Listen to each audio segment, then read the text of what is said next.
بسم اللہ الرحمن الرحیم۔ باب کراہیت الاختلاف۔ باب کراہیت الاختلاف۔ حدثنا اسحاق اخبرنا عبد الرحمن بن مہدی عن سلام بن ابی مطیع عن ابی عمران الجونی عن جندب بن عبد اللہ قال قال رسول اللہ صلی اللہ علیہ وسلم اقرأوا القرآن ما تلفت قلوبکم فإذا اختلفتم فقوموا عنہ۔ قال ابو عبداللہ سمع عبد الرحمن سلاما۔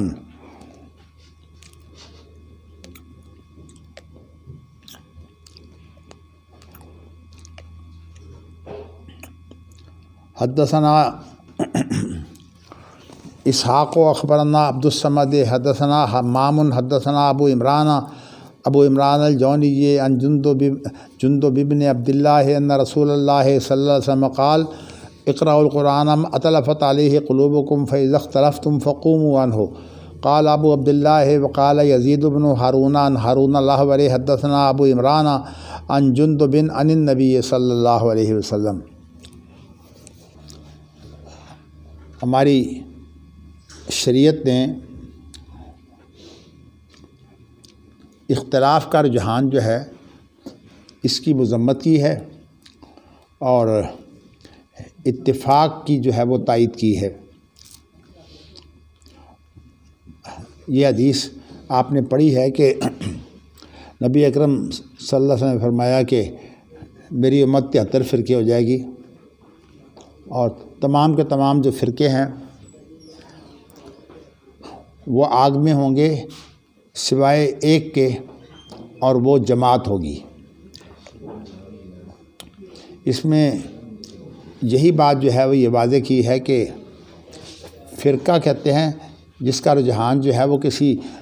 سے الگ ہونے کا ہو۔ کسی سے الگ ہونے کا جو رجحان ہے اس کو بولتے ہیں فرقہ، اور جماعت کا رجحان ہوتا ہے وہ آپس میں جڑنے کا ہوتا ہے کہ جڑنے کی جو کوششیں ہیں، اتفاق کی جو کوششیں ہیں، وہ تو جماعت کا مزاج ہے، اور فرقہ کا مزاج ہے کسی سے ٹوٹنا۔ تو شریعت میں یہ جو ٹوٹنے والا مزاج ہے اس کی مذمت ہے، اور شریعت میں جو مزاج ہے نا جڑنے کا اس کی خوبی ہے۔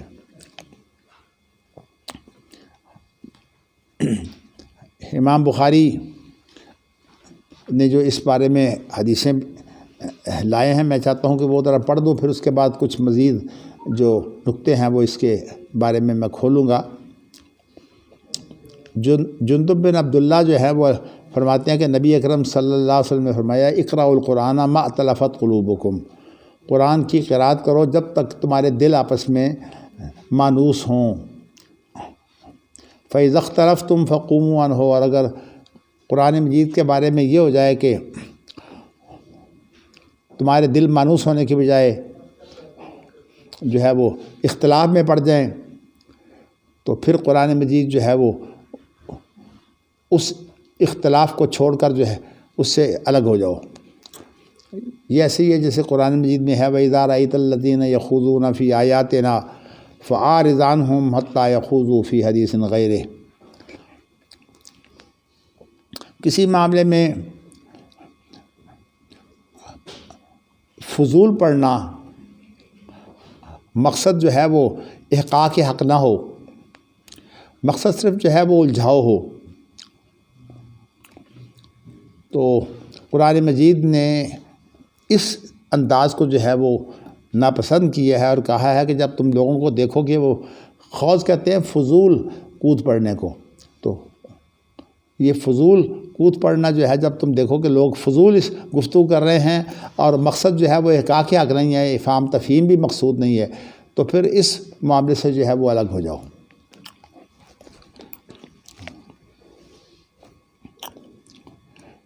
اس کے بعد امام بخاری یہ بیان کرتے ہیں کہ یہاں عبد الرحمن بن مہدی جو ہیں وہ سلام بن ابی مطیع سے جو روایت کر رہے ہیں ان کے ساتھ ہے، اور ان کا سما جو ہے وہ سلام سے ثابت ہے۔ یہ سلام بن ابی مطیع جو ہے، یہ عبد الرحمن بن مہدی کا جو ہے وہ ان سے سما بھی ثابت ہے۔ تو جب ایک دفعہ سما ثابت ہو جائے تو پھر اس کے بعد جو ہے وہ یہ ان کی روایت جو ہے اس کے اندر تدریس کا جو شبہ ہوتا ہے یہ ختم ہو جاتا ہے۔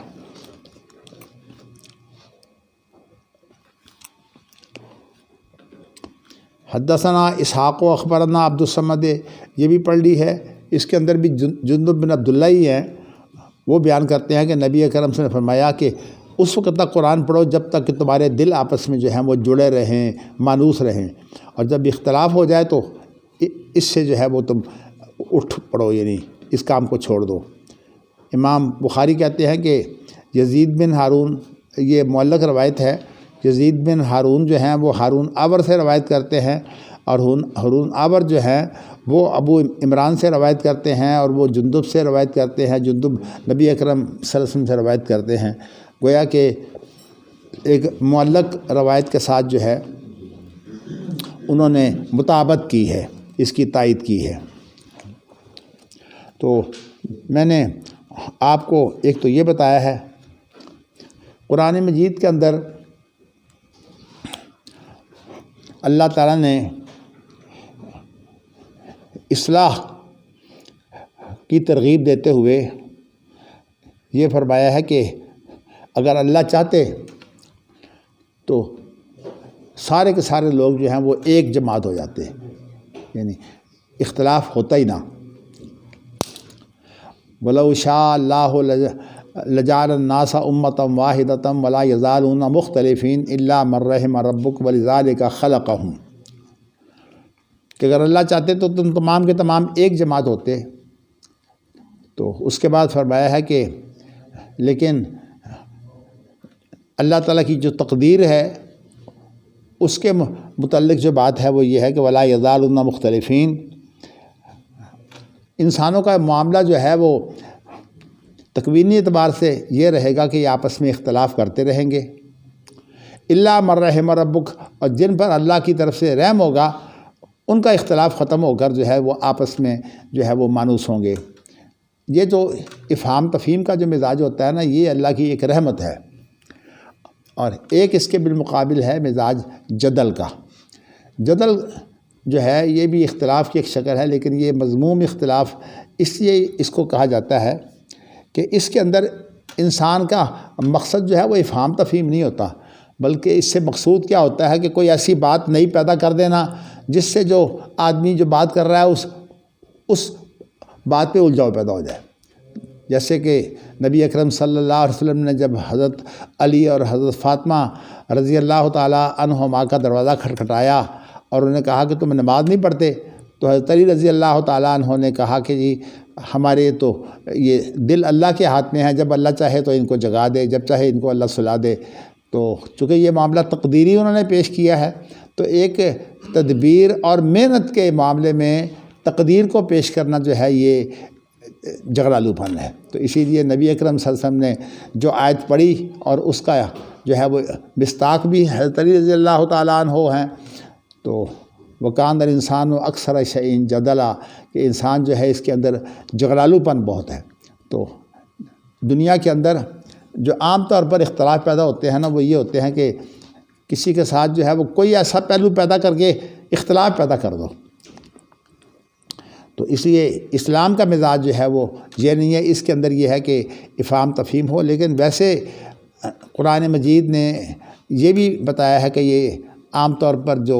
انسان کے اندر اختلاف کی جو غلط اختلاف ہو اس کی بنیاد کیا ہوتی ہے۔ جیسے کہ یہاں یہ ذکر کیا ہے نا، یہ مگر میں چاہتا ہوں کہ اس آیت کی پہلے آپ کو ایک بات اہم بتا دوں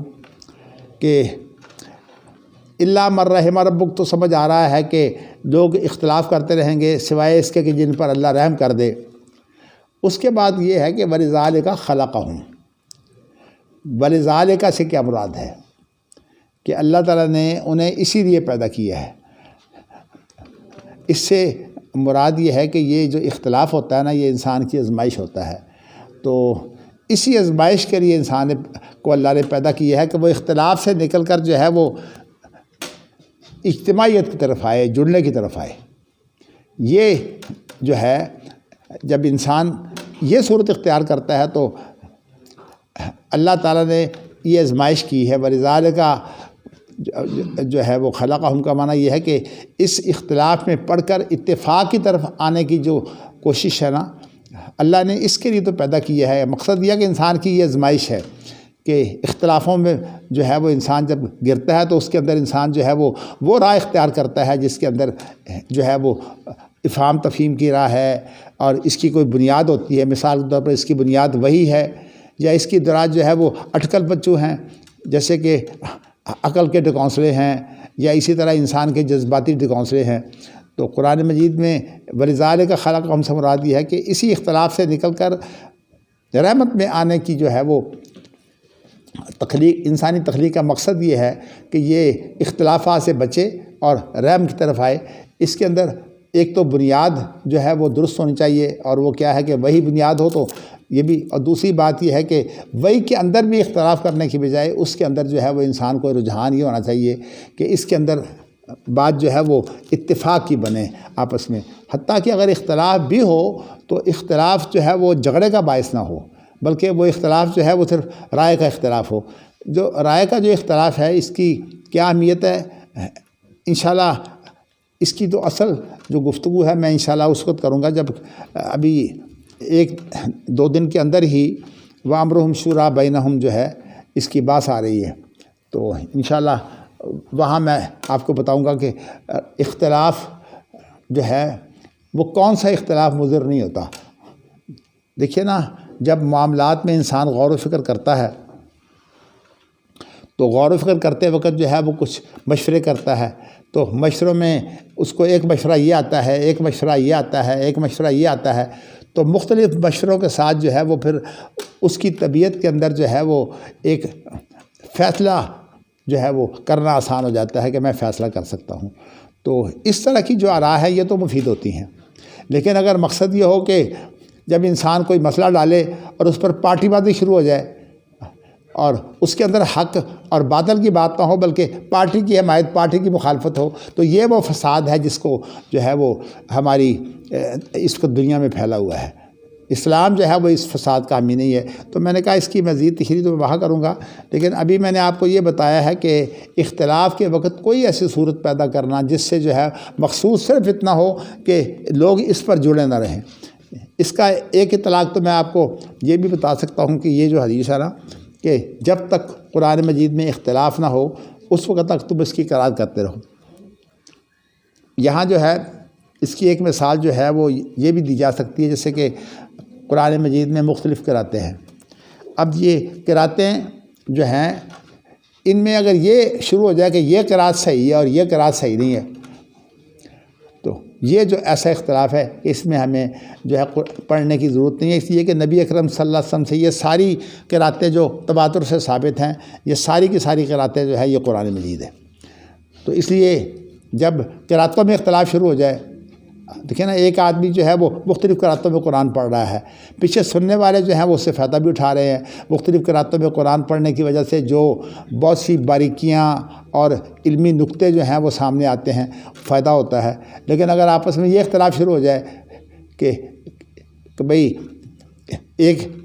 قرات یہ ہے، یہ صحیح ہے، یہ غلط، جیسے حضرت عمر رضی اللہ تعالیٰ عنہ کا ہشام سے اس بات، عمر بن ہشام سے اس بات پر اختلاف ہوا تھا۔ عمر بن ہشام تھے یا ہشام بن عمر ہے؟ جی، جب ان کو ہشام بن عمر ہے، چلیے، ان کے گلے میں جو ہے وہ کپڑا ڈال کر جب اللہ کے رسول کے پاس لے آئے تھے، تو یہ جو اختلاف ہے، اس اختلاف کے وقت ایک تو اس کا مفہوم حدیث کا یہ ہے، دوسرا یہ بھی ہے کہ انسان جب قرآن مجید کو پڑھتا ہے اور قرآن مجید کی تلاوت کے اندر اسے جو ہے وہ خاص طور پر خشوع اور خضوع کی صورت میں اس کے سامنے جو ہے وہ بہت سے علمی نقطے جو ہیں وہ سامنے آ رہے ہوتے ہیں، لیکن پھر ایسا ہوتا ہے کہ انسان کا دل بعض دفعہ جو ہے وہ عبادت کرتے کرتے جو ہے وہ اچاٹ ہونے لگتا ہے، اور اس کی وجہ یہ ہوتی ہے کہ انسان کو تھکاوٹ ہو جاتی ہے۔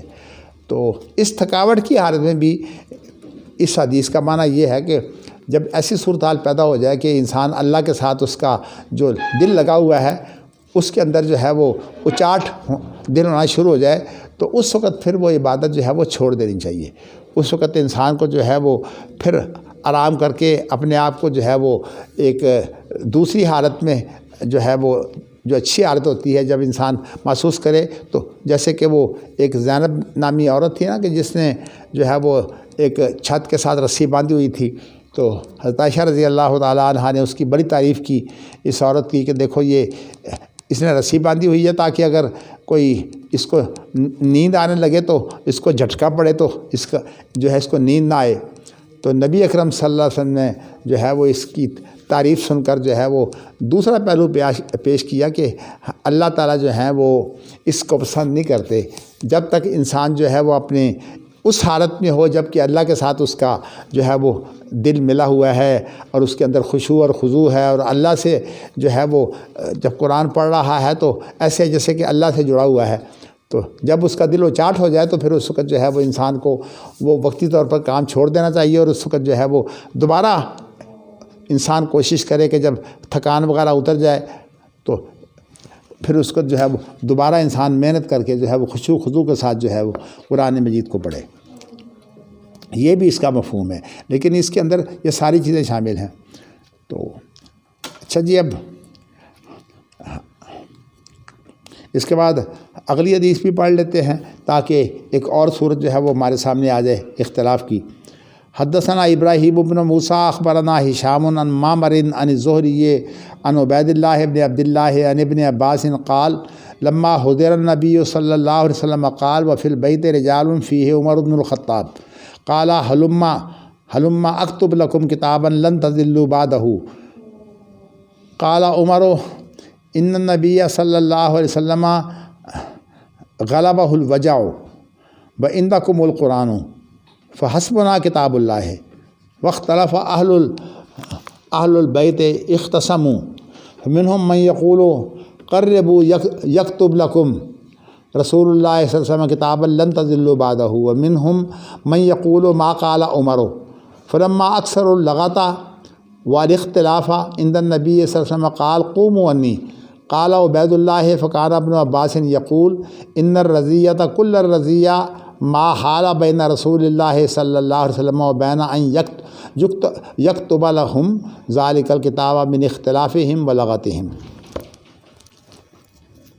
یہ واقعہ جو ہے وہ نبی اکرم صلی اللہ علیہ وسلم کے مرض الموت کا ہے کہ نبی اکرم صلی اللہ علیہ وسلم کو جو ہے وہ جب مرض الموت لاحق تھا تو اس وقت گھر میں بہت سے لوگ آپ کی بیماری کی وجہ سے پریشانی کی صورت میں یا عیادت کی صورت میں موجود تھے، اور ظاہر ہے کہ جو آپ کے قریبی دوست تھے اور آپ کے عزیز و اقارب تھے وہ سارے وہاں جو ہیں وہ گھر میں موجود ہوتے ہیں جب کسی کی تکلیف بڑی ہوئی ہو۔ تو آپ نے جو ہے وہ کہا کہ حلما لاؤ کہ مطلب ہے کوئی لکھنے کے لیے کوئی چیز لاؤ، اکتب لکم کتابا لن تضلوا بعدہ، میں تمہیں جو ہے وہ کوئی ایسی چیز جو ہے وہ لکھ دیتا ہوں جس کے بعد تم گمراہ نہیں ہوگے۔ تو نبی اکرم صلی اللہ علیہ وسلم آپ کو یہ پتہ خود تو لکھ پڑھ نہیں سکتے تھے، آپ نے کسی کو لکھوانا تھا جیسے کہ آپ کا انداز تھا۔ تو قال عمر، حضرت عمر نے کہا کہ نبی اکرم صلی اللہ علیہ وسلم اس وقت بہت تکلیف میں ہیں اور تمہارے پاس جو ہے وہ قرآن موجود ہے، ہمیں آپ نے جو ہدایت دینی ہے وہ قرآن مجید ہی کی کوئی بات ہوگی جس کے بارے میں آپ نے کوئی وضاحت کرنی ہے، اس لیے کہ نبی اکرم صلی اللہ علیہ وسلم کی جو زندگی ہے وہ قرآن مجید کی ہی جو ہے قرآن کا ہی بیان ہے۔ تو اس اعتبار سے جو ہے انہوں نے کہا کہ اس وقت آپ تکلیف میں ہیں، اس چیز میں جو ہے وہ پڑھنے کی ضرورت نہیں ہے، ہمارے معاملات جو ہے جب تک ہمارے اندر قرآن مجید موجود ہے اللہ کی ہدایت جو ہے وہ ہمیں حاصل ہے۔ تو اس لیے یہاں جو ہے وہ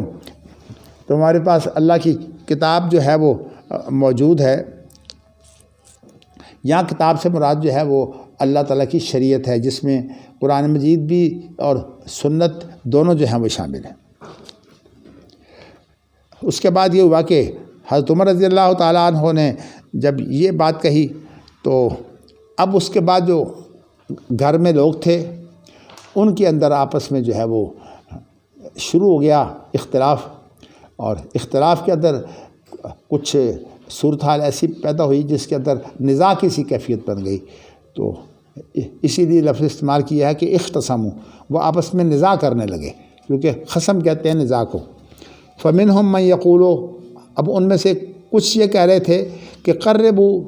یکتب لکم رسول اللہ، ہے ان کے قریب کرو تاکہ تم اللہ کے رسول جو ہیں وہ جو چیز لکھنا چاہتے ہیں وہ ہمیں جو ہے وہ لکھوا دیں، تاکہ تم گمراہی سے بچ جاؤ، تم بھٹکو نہیں۔ اور بعض یہ کہہ رہے تھے کہ حضرت عمر رضی اللہ تعالیٰ عنہ نے جیسے کہا ہے کہ آپ تکلیف میں ہیں، آپ کو زیادہ تکلیف دینے کی ضرورت نہیں ہے، ہمارے پاس ہدایت کی صورت میں شریعت موجود ہے، ہم شریعت سے جو ہے وہ تمام ہدایات جو ہے وہ لے کر عمل کر سکتے ہیں۔ نبی اکرم صلی اللہ علیہ وسلم چونکہ بیمار تھے، اور بیمار کے پاس جب ایک تو سیدھی سی بات ہوتی ہے کہ سیدھی سی بات بیمار نے کہی ہے تو اس کی بات پر عمل کر لیا جائے تو بیمار کو تکلیف نہیں ہوتی، لیکن اگر وہیں اختلاف شروع ہو جائے تو بیمار اس پوزیشن میں تو ہوتا کوئی نہیں کہ وہ اس اختلاف کا فیصلہ کر کے جو ہے کسی ایک جانب جو ہے وہ فیصلہ کر کے ترجیح دے۔ تو نبی اکرم صلی اللہ علیہ وسلم کے سامنے جب یہ آیا نا کہ وہاں شور و غوغا ہو گیا آپس میں اختلاف کی صورت میں، تو نبی اکرم صلی اللہ علیہ وسلم نے فرمایا کہ میرے پاس سے اٹھ جاؤ۔ آپ نے جو ہے وہ اختلاف کو سخت ناپسند کیا، اس لیے کہ وہ اختلاف جو نزاع کی صورت اختیار کر جائے، نبی اکرم صلی اللہ علیہ وسلم نے اس اختلاف کو پسند کیا۔ بلکہ عبید اللہ اس روایت میں جو ہے موجود ہیں جنہوں نے عبداللہ بن عباس سے جو ہے وہ روایت کی ہے، ان کے یہ الفاظ ہیں عبید اللہ نے کہ ابن عباس بعد میں یہ الفاظ بھی کہا کرتے تھے، مطلب یہ ہے کہ یہ جو ایک نیا ٹکڑا امام بخاری لا رہے ہیں یہ حقیقت میں پہلے کے اوپر اضافہ ہے، یعنی اسی روایت کا ایک حصہ ہے۔ تو عبید اللہ یہ کہتے ہیں کہ ابن عباس یہ کہا کرتے تھے کہ ان الرضیہ کل الرضیہ ما حال بین رسول اللہ، کہ مصیبت جو بہت بڑی مصیبت جو تھی وہ یہ تھی کہ جو نبی اکرم صلی اللہ علیہ وسلم اور آپ کی جو لکھنے کے لیے آپ کہہ رہے تھے اس کے درمیان میں حائل ہو گئی، اور وہ کیا تھا؟ وہ یہی تھا کہ آپس میں اختلاف شروع ہو گیا اور اس کے اندر جو ہے وہ صورت کچھ نزاع کی سی بن گئی، تو اس لیے اس شور نے نبی اکرم صلی اللہ علیہ وسلم کو جو ہے وہ تکلیف میں اضافہ کر دیا، اور آپ نے کہا ہو کہ میرے پاس اٹھ جاؤ۔ یہ حدیث جو ہے اس کے اندر جو ہے وہ کئی لوگوں نے کئی مغالطے دینے کی کوشش کی ہے۔ ایک تو مغالطہ یہ دیا جا رہا ہے کہ نبی اکرم صلی اللہ علیہ وسلم جو ہیں وہ کسی کی خلافت کے بارے میں دیکھنا چاہتے تھے کہ فلاں میرے بعد جو ہے وہ خلیفہ بنے گا۔ اس کے بارے میں کہا جاتا ہے کہ دیکھیے حضرت عمر حائل ہو گئے، سوال یہ ہے کہ اس کے بعد بھی تو نبی اکرم صلی اللہ علیہ وسلم 4 دن زندہ رہے ہیں، اس کے بعد آپ 4 دن زندہ رہے ہیں۔ اگر کوئی بات جو ہے وہ اللہ کی طرف سے تھی تو نبی اکرم صلی اللہ علیہ وسلم 4 دن میں کسی وقت پھر کہہ سکتے تھے بھئی، اس وقت آپ نے موقع چھوڑ دیا کہ اختلاف ہو رہا ہے، کسی وقت آپ پھر لکھوا دیتے، اس لیے کہ یا ایھا الرسول بلغ ما انزل الیک من ربک وان لم تفعل فما بلغت رسالتہ، یعنی اللہ کی طرف سے جو کچھ ہے اسے پہنچا دیں، اور اگر آپ نہیں پہنچائیں گے تو آپ نے اپنی رسالت کا کام نہیں کیا۔ اس لیے رسالت کا کام میں تو آپ کوئی بھی جو ہے وہ ایسی چیز نہیں چھوڑنا چاہتے جو آپ کا جو ہے وہ رسالت کا مشن ہو۔ تو کہنے کا مقصد یہ ہے کہ یہ بات جو تھی اس کا تعلق جو ہے وہ کسی شریعت سے نہیں تھا، تو شریعت تو آپ نے جو ہے وہ لازماً پہنچانی ہوتی ہے۔ ہاں اس کا تعلق کوئی ایسی تدبیر ہو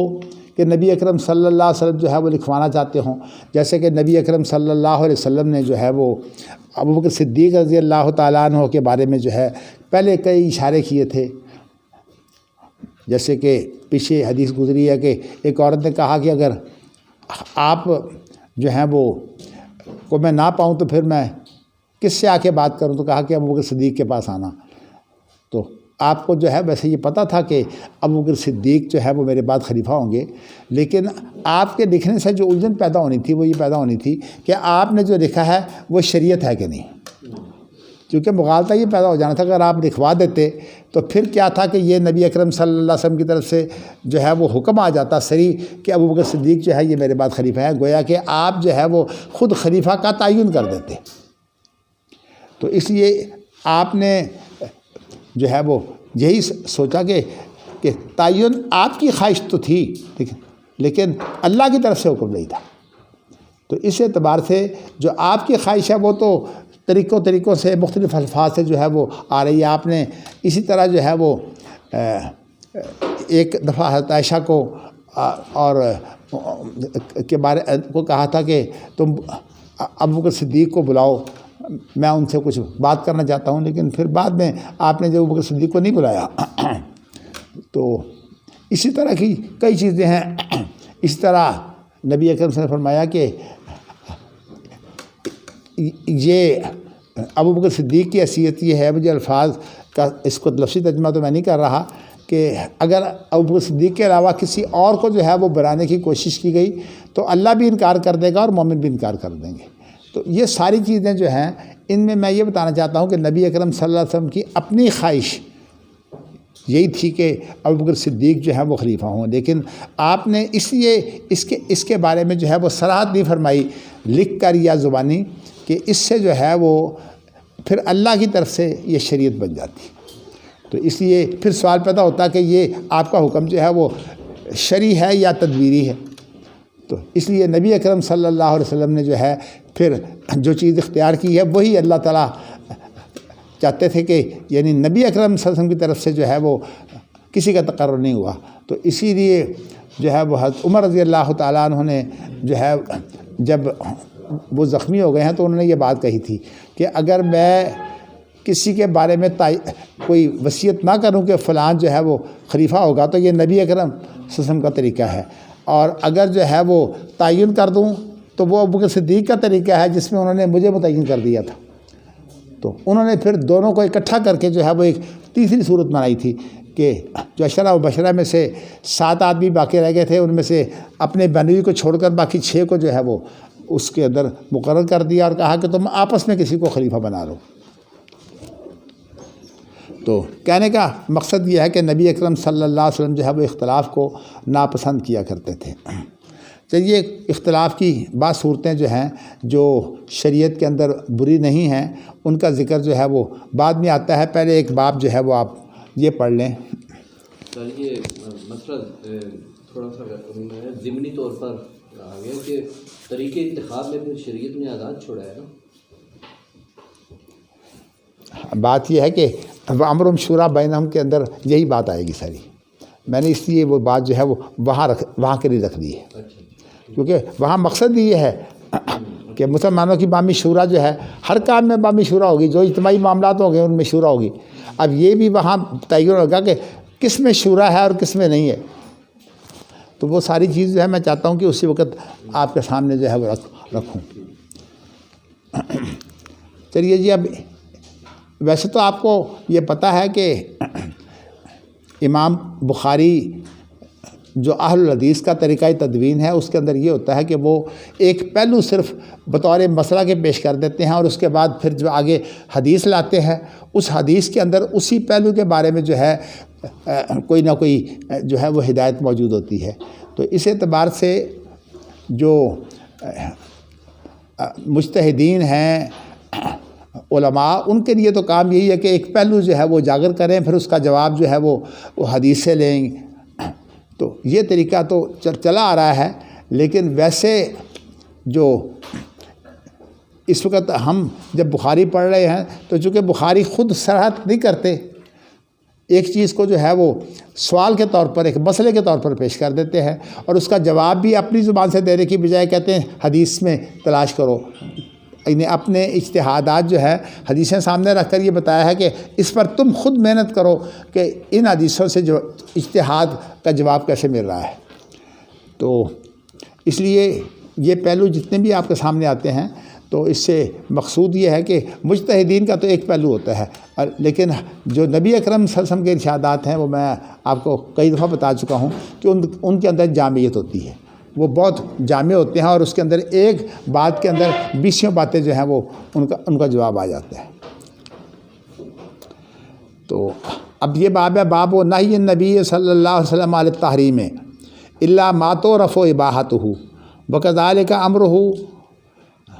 نحو قولہ حین احلوا اصیبوا من النساء۔ چلیے حدیث بھی ساتھ پڑھ لیتے ہیں۔ وقال جابر ولم یازم علیہم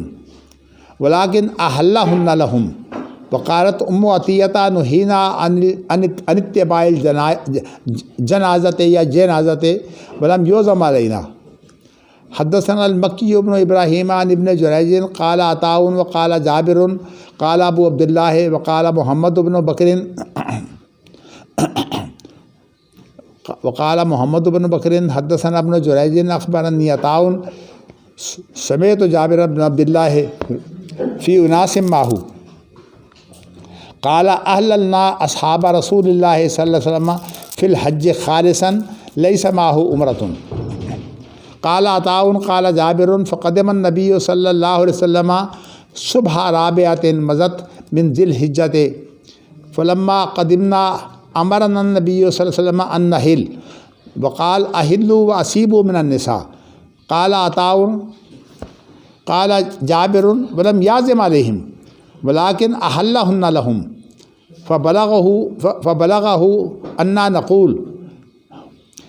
لما لم يكن بيننا وبين عرفة الا 5 امرنا ان نحل الى نسائنا فناتي عرفة تقطر مذاكيرنا المزية۔ قال ويقول جابر بيده هكذا وحركها فقام رسول الله صلى الله عليه وسلم فقال قد علمتم أني أتقاكم لله وأصدقكم وأبركم ولولا هدي لحللت كما تحلون فحلوا فلو استقبلت من أمري ما استكبرت ما أهديت فحللنا وسمعنا وأطعنا۔ جی یہ ایک واقعہ ہے۔ حدیث میں پہلے ترجمہ اس لیے کر دیتا ہوں تاکہ جو باب کی وضاحت ہے وہ ذرا اچھی طرح ہو سکے گی۔ اس میں ایسا ہے کہ جابر بن عبداللہ جو ہے وہ بیان کرتے ہیں جی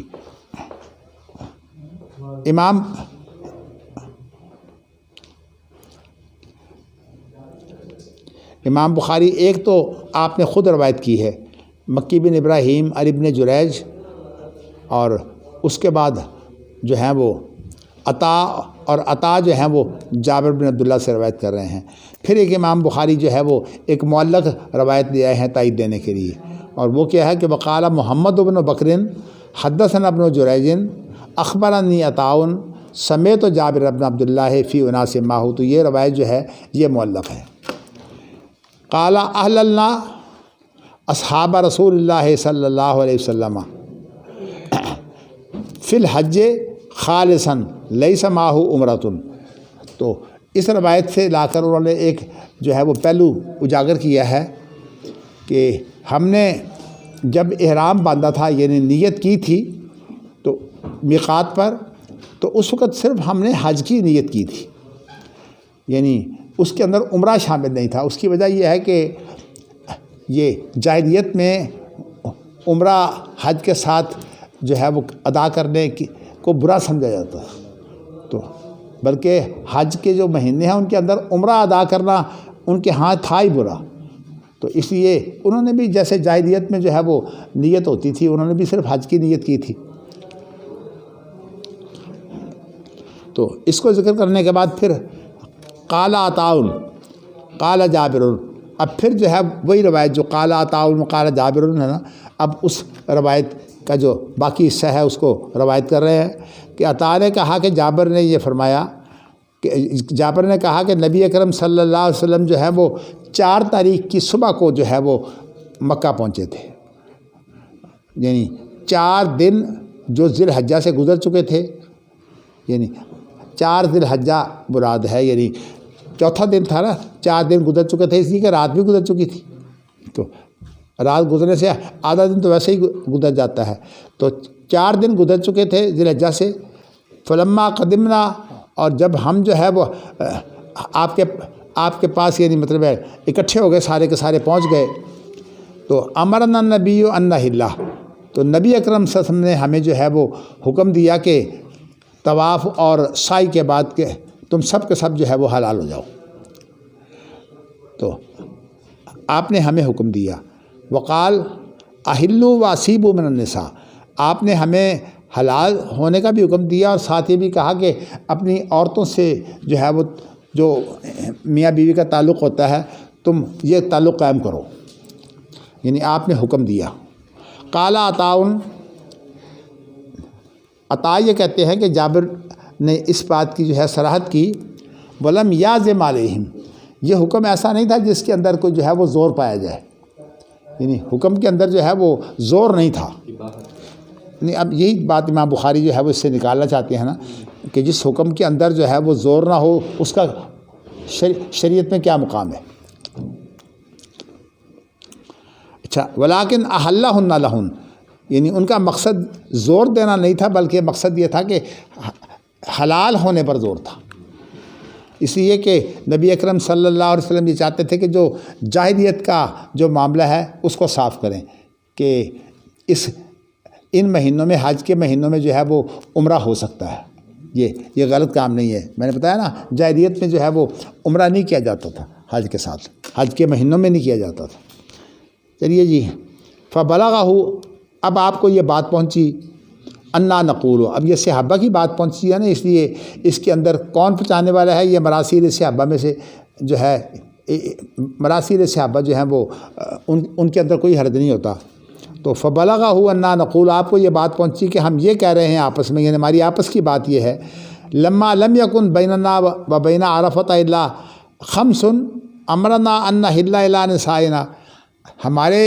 اور عرفہ کے درمیان صرف 5 دن باقی رہ گئے ہیں، تو آپ نے ہمیں حکم دے دیا کہ ہم جو ہے وہ حلال ہو جائیں، حالانکہ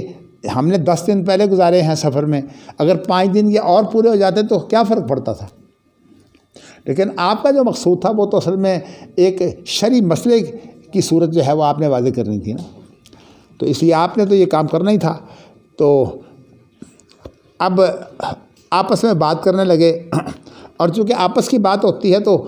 آپس کی جو بات ہوتی ہے، خاص طور پر صحابہ جو تھے بڑے کھڑے ہوا کرتے تھے، جب اس طرح کی باتیں کرتے تو کھری بات جو ہے وہ کہہ دیتے۔ تو کہا کہ ہمیں حکم دیا ہے کہ ہم حلال ہو جائیں، اور حلال بھی ہم کس طرح ہوں کہ اپنی بیویوں کے ساتھ ہم تعلق قائم کریں، تو پھر اس کے بعد ہم عرفہ میں جب آئیں گے تو ہمارے جو مذاکیر آپ سمجھتے ہیں مراد، اس سے وہی جگہ ہے، وہی آلہ ہے جو جس کو آلہ تناسل کہتے ہیں، تو ہمارے جو اس طرح کے جو آلے ہیں وہ جو ہیں وہ مزی کے قطرے گرا رہے ہوں گے۔ تو ویسے اس روایت میں تو لفظ مزی آیا ہے، بعض روایات میں لفظ منی بھی آیا ہے۔ اصل میں بات یہ ہے کہ مزی اور منی کا وقت ایک ہی ہوتا ہے، یعنی میں آپ کو یہ شاید بتا چکا ہوں کہ چونکہ منی کود کے نکلتی ہے، تو اس لیے اس کے نکلنے سے پہلے جو ہے وہ ایک ہوتی ہے چیز، کوئی سفید رنگ کی لیسدار، تو وہ چیز ایسی ہوتی ہے کہ وہ ناری کے اندر آ کر جو ہے وہ ناری کو تر کر دیتی ہے، لیکن اگر شہوت زیادہ ہو تو پھر یہ باہر بھی نکل آتی ہے۔ تو اس لیے حتیٰ کہ جب زیادہ نکلنے لگے تو یہ اس کو پھر بیماری بھی کہتے ہیں، یعنی یہ 3 چیزیں ہیں جن جب زیادہ ہو جائے تو ان کو کہتے ہیں جریان۔ ایک ہے کہ ودی وہ ہوتی ہے جب ہم پیشاب کرتے ہیں تو اس سے پہلے جو ایک چیز آتی ہے جو پیشاب کی ناری کو تر کرنے کے لیے ہوتی ہے، تو وہ تو ہوتی ہے ودی، لیکن مزی وہ ہوتی ہے جو منی کے کود کر نکلنے سے پہلے جو ہے جو ناری کو تر کرتی ہے اس کو بولتے ہیں مزی۔ تو اس لیے مزی نکلے یا یہ ہے کہ منی نکلے، یہ ایک ہی وقت ہوتا ہے۔ تو اس لیے جن روایات کے اندر جو ہے وہ لفظ منی ہے وہ بھی ان کا مفہوم بھی یہی ہے، مقصد یہ ہے کہ اور بلکہ صورتحال ایسی بنی کہ حضرت جابر نے تو یہاں تک اس کی صراحت کر دی کہ جابر کے کہتے ہیں قالا سے مراد تو وہی ہے جو بیان کر رہا ہے، عطا ہے نا. تو اس کے بعد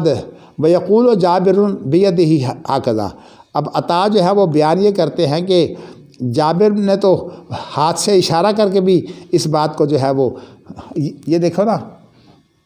اب آپ میں سے بہت سے کمارے ہیں لیکن پھر بھی چلیے بات تو واضح ہو جائے. یہ کیا ہے؟ شادی شدہ لوگ سمجھتے ہیں. مقصد اصل میں یہ ہے کہ جب منی کود کر نکلتی ہے تو اس وقت جو ہے وہ اس طرح سے اٹھان ہوتی ہے اعلیٰ تناسل.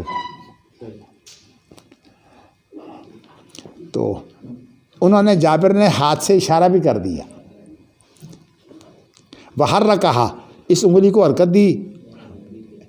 یہاں انگلی کا ذکر تو نہیں ہے، یہاں یہ بھی ہو سکتا ہے. یہ چلیے ہاتھ سے اشارہ کر دیا. مقصد یہ ہے کہ جب یہ منی نکلتی ہے تو اس وقت یہ کود کر نکلتی ہے، تو اس وقت جو ہے وہ اٹھان ہوتی ہے پیچھے سے. ماء دافق، کود کر نکلنے والا پانی. جی. فقام رسول اللہ صلی اللہ علیہ وسلم، تو اللہ کے رسول کھڑے ہو گئے. فقال قد علمتم انی اتقاکم للہ و استقکم و برکم. تم یہ جان چکے ہو کہ میں تم سب سے زیادہ پرہیزگار ہوں اور تم سب سے زیادہ سچ بولنے والا ہوں اور تم سب سے زیادہ جو ہے وہ نیکی کا اہتمام کرنے والا ہوں. اگرچہ جو بر ہے یہ حقوق کی ادائیگی ہے، لیکن اس کے اندر اللہ کے حقوق بھی ہوتے ہیں، بندوں کے حقوق بھی ہوتے ہیں. تو اس لیے حقوق کو سب سے زیادہ ادا کرنے والا. ولولا ہدی، اگر میرے ساتھ قربانی نہ ہوتی تو لا حلال تو کما تحلون، میں حلال ہو جاتا جس طرح کہ تم حلال ہو رہے ہو. مقصد یہ تھا کہ ابھی میں تمہیں زبان سے کہہ رہا ہوں، اگر میرے ساتھ قربانی نہ ہوتی تو میں بھی یہ کام کرتا کہ میں بھی اس کو تمتع بنا لیتا. فہلو، پس تم حلال ہو جاؤ. فلو استقبلتم من امری ما استدبرت ما ہدیت، اگر مجھے پہلے یہ پتہ ہوتا کہ جو مجھے اب معاملہ پیش آیا ہے تو میں پھر قربانی اپنے ساتھ نہ لاتا. اس لیے کہ جب قربانی کوئی ساتھ لے آئے تو اس کے لیے جو ہے وہ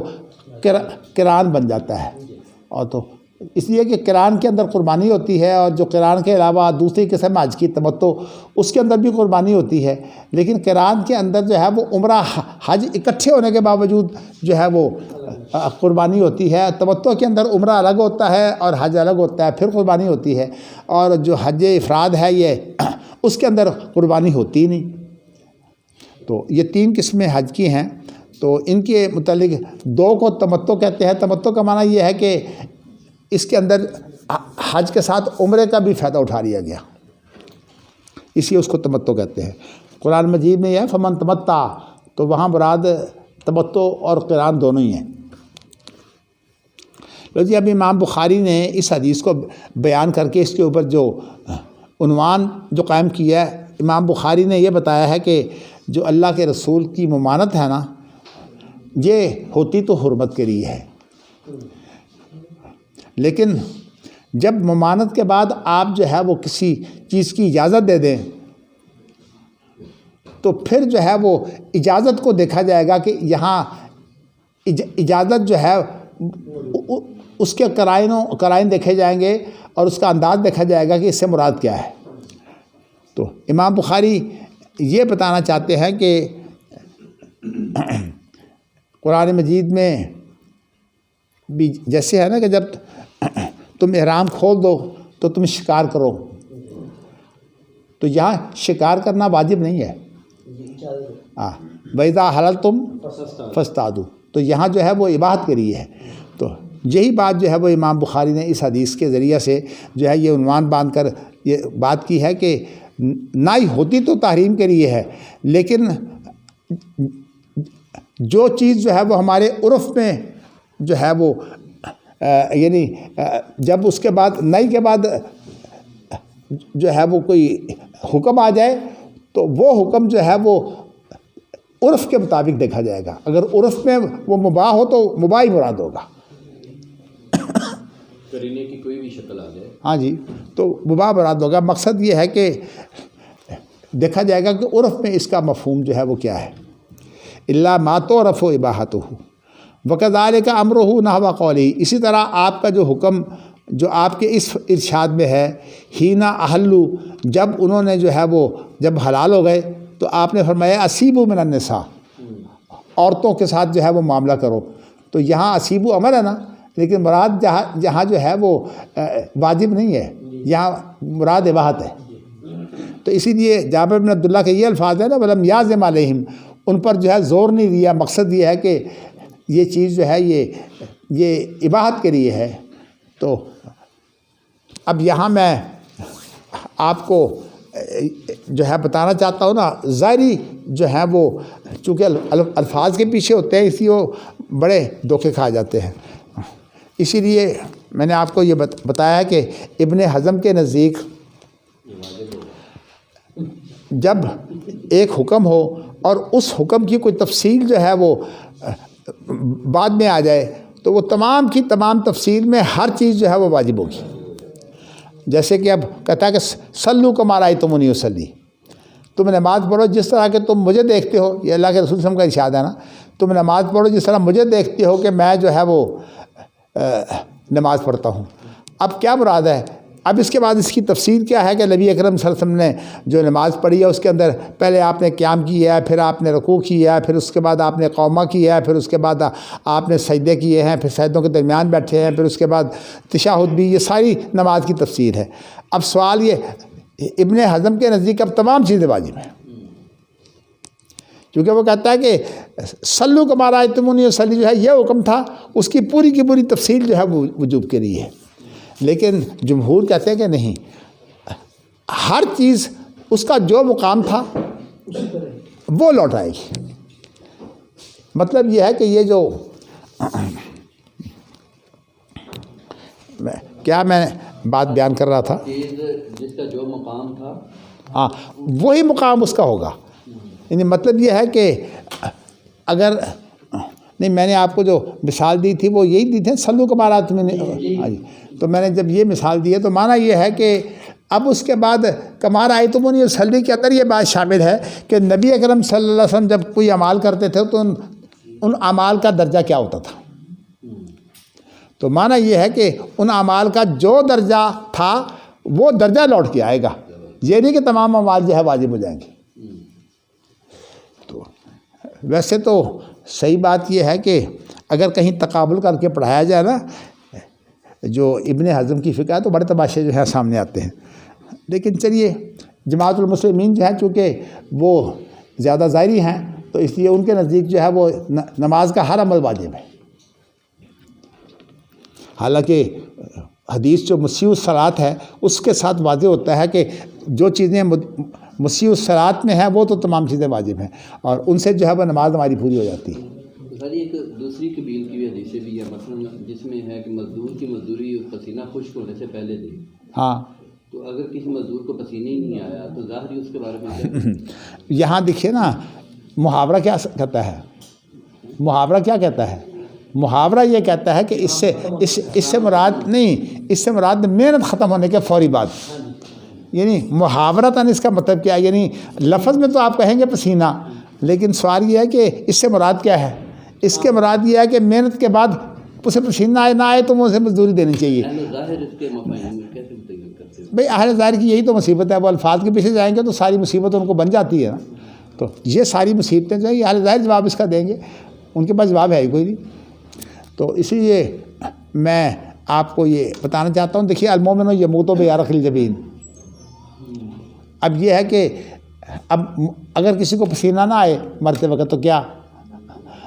مقصد ہمیں یہ ہے کہ اس کا معنی یہ کہ موت تک جو ہے مومن جو ہے محنت کرتا رہتا ہے، یعنی اللہ تعالیٰ کی شریعت میں کسی کے لیے ریٹائرمنٹ کا کوئی تصور نہیں ہے۔ یا ایھا الانسان انک کادح الی ربک کدحا فملاقیہ، اللہ سے ملاقات تک جو ہے اس کی محنت۔ جی جی اللہ توفیق دے۔ تو میں نے آپ کو یہ بتایا ہے کہ اب امام بخاری چونکہ یہاں اصولی باتیں کر رہے ہیں نا، تو انہوں نے یہ بتایا کہ تحریم کے بعد جو عرف ہوگا اس کے مطابق بات ہوگی۔ اب یہاں جو ہے تحریم کے بعد جو ہے وہ الفاظ بتا رہے ہیں قرائن کے ساتھ کہ یہاں مراد جو ہے وہ حلت ہے، اسی مراد یہاں اباحت ہے۔ اور جی اگلی حدیث ایک اور پڑھ لیں، اس سے بھی امام بخاری نے یہی بات واضح کی ہے۔ یہ عرف کا جو مفہوم آپ نے نکالا ہے، یہ اس لفظ سے الا ما تورف اباحتہ ہے، الا یہ باب کے اندر الا ما تورف اباحتہ،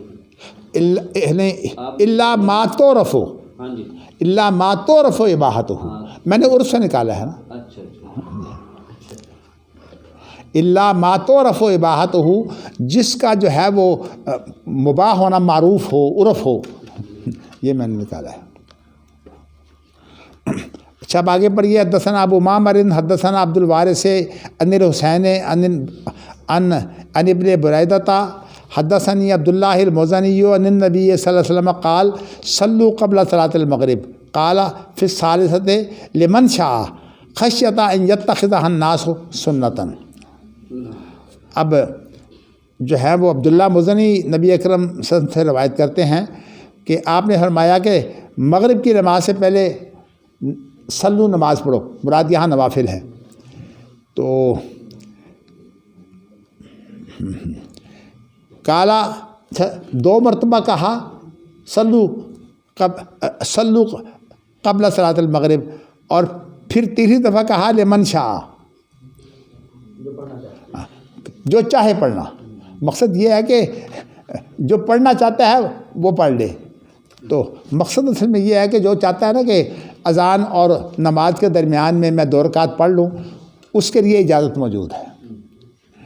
تو یہاں امر جو ہے یہ اجازت کے لیے ہے، اباحت کے لیے ہے۔ حنفیہ کے نزدیک جو ہے یہ مکروہ ہے، ان کے نزدیک جو ہے وہ مغرب اور کی اذان اور جو ہے وہ نماز کے درمیان میں کوئی نماز نہیں ہے، اور اس حدیث کے مخالف جو ہے وہ عمل کرتے ہیں۔ تو اگرچہ نبی اکرم صلی اللہ علیہ وسلم نے یہاں یہ وضاحت کر دی ہے کہ جو چاہتا ہے اس کے لیے یہ سنت ہے، لیکن یہ سنت موقدہ نہیں ہے۔ اگر یہ کہتے نا لمن شاء نہ کہتے پھر سنت موقدہ بن جانی تھی، چونکہ آپ نے فرما دیا لمن شاء، اس لیے یہ سنت موقدہ نہیں ہے بلکہ یہ صرف سنت ہے۔ ایک تو ہوتی ہے نا وہ سنت جو اللہ کے رسول کا طریقہ ہو، جسے اللہ کے رسول نے پسند کیا ہو، یہ جو نماز پڑھنا چاہتا ہے وہ پڑھے، گویا کہ یہ سنت ہے، لیکن یہ سنت موقدہ سنن راتبہ میں سے نہیں ہے۔ جیسے کہ زور سے پہلے سنن راتبہ ہے، یا زور کے بعد سنن راتبہ ہے، اسی طرح جو ہے عشاء کے بعد سنن راتبہ ہے، اسی طرح مغرب کے بعد سنن راتبہ ہیں، صبح سے پہلے سنن راتبہ ہیں۔ تو لیکن یہ مغرب سے پہلے جو 2 رکعت ہے یہ سنن راتبہ نہیں ہے، یہ صرف سنت ہے۔ سنن راتبہ جو ہے وہ سنت موقدہ ہوتی ہیں۔ چلیے جی، یہ گفتگو تو ہو چکی ہے، اب آپ کوئی سوال کر لیں۔ میرا خیال یہ ہے کہ وہ امر شورا بینہم جو کل کی گفتگو ہے نا وہ بہت اہم ہے، تو اس لیے میں اس کو ذرا اکٹھا کرنا چاہوں گا، اور اس سے یہ باب جو ہے وہ بھی ختم ہو رہا ہے۔ کوئی آپ نے سوال کرنا ہے تو کر لیں۔ یہ جو الفاظ ہیں خشیۃ ان یتخذها الناس سنۃ، یہ راوی کے الفاظ ہیں، رسول اللہ کے الفاظ نہیں ہیں۔ لمن شاء جو ہے یہ رسول اللہ کے الفاظ ہیں۔ دیکھیے میں آپ کو پہلے آپ کو بتاؤں کہ خبر واحد ہو یا متواتر ہو، خبر صحابی کی ہوتی ہے اللہ کے رسول کے بارے میں ہے، یعنی حدیث میں جو ہے وہ آپ کے الفاظ بہت کم ہوتے ہیں، اصل جو ہے وہ خبر ہوتی ہے جو صحابی کرتا ہے۔ اس لیے حدیثوں کا شمار جو ہے وہ اللہ کے رسول سے نہیں کرتے، وہ ہمیشہ صحابی سے کرتے ہیں۔ جب ایک صحابی کی حدیث ہو کہیں گے یہ اس صحابی کی حدیث ہے، اور اگر کسی اور صحابی سے ہو تو کہیں گے یہ دوسری حدیث ہے۔ تو حدیث کی جو گنتی جتنی بھی ہوتی ہے وہ صحابہ سے ہوتی ہے۔ ہمارے اہل حدیث کو بڑا مغالطہ ہوتا ہے نا کہ یہ تو اللہ کے رسول کا فرمان ہے۔ اصل میں بات یہ ہے کہ اللہ کے رسول کے بارے میں خبر ہوتی ہے، خبر دینے والا صحابی ہوتا ہے، تو اس لیے اس کو بولتے ہیں نا خبر واحد یا خبر متواتر۔ تو خبر کا معنی یہ ہے کہ صحابی نے خبر دی اللہ کے رسول کے بارے میں، اگر صحابی خبر دے گا اور اس کے بعد سند اس کی متصل ہوگی تو وہ مسند بن جائے گی۔ تو کہنے کا مقصد یہ ہے کہ یہ جو الفاظ ہیں، یہ جو راوی ہے نا اس میں عبداللہ مزنی، یہ اس کے الفاظ ہیں، خشیۃ ان یتخذها الناس سنۃ، اس خوف سے کہ لوگ اس کو جو ہے وہ سنت موقدہ نہ بنا لیں۔ یہاں سنت سے مراد سنت موقدہ ہے۔ انہوں نے بات یہ کہی کہ من شابر الفاظ نبی وسلم کے ہیں، اور آگے خشیۃ ان یتخذها الناس سنۃ، یہ صحابی کے الفاظ۔ ہاں ٹھیک ہے، یہ بات ٹھیک ہے۔